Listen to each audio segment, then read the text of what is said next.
And I had a hard time figuring out how to tell my son because his mom had passed away when he was like 3. I had no parents, and it was some really dark times. And we worked our way through it.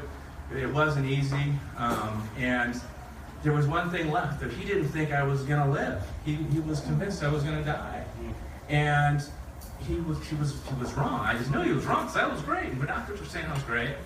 And so there was that one thing left, was he didn't think I was okay. And so I met with his pastor down at KU before a doctor's appointment, just a routine check. And I remember it well, and this nurse handed me a Gildas calendar. She had heard about our story.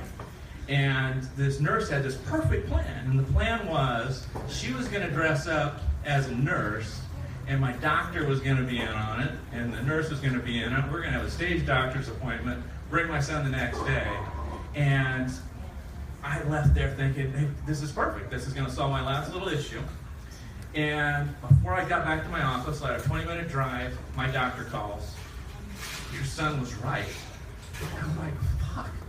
And so it was really bad, but I this time I had Gildas' handout with me.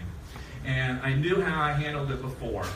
And so I went down and I met with the ladies down at Gildas Club. This was like one of the first ones. Looking at history, it was like he was one of the first kids that they helped.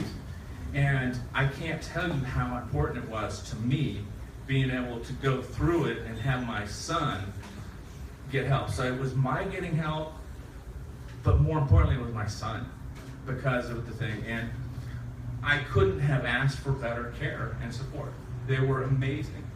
And so we did.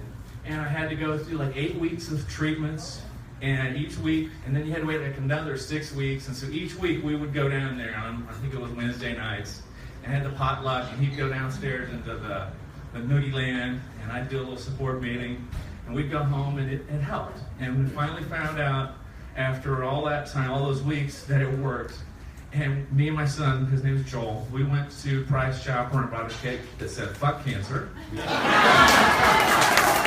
And we took it down to Gildas Club potluck, and everybody loved the cake just like you guys did. And that was his ending for Gildas Club.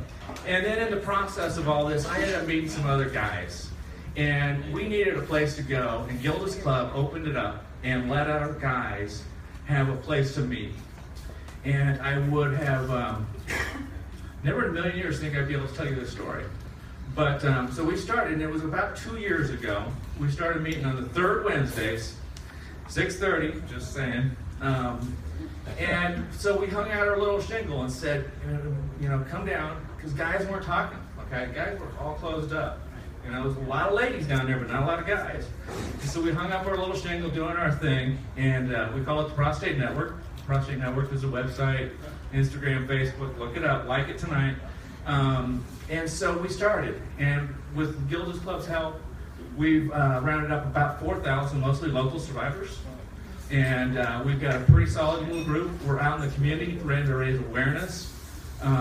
We're involved with the cancer consortiums for both Kansas and Missouri. And I can't thank you guys enough for everything you're doing for Gildas Club. This is an incredible, incredible thing that it's just priceless for Kansas City. Thank you guys.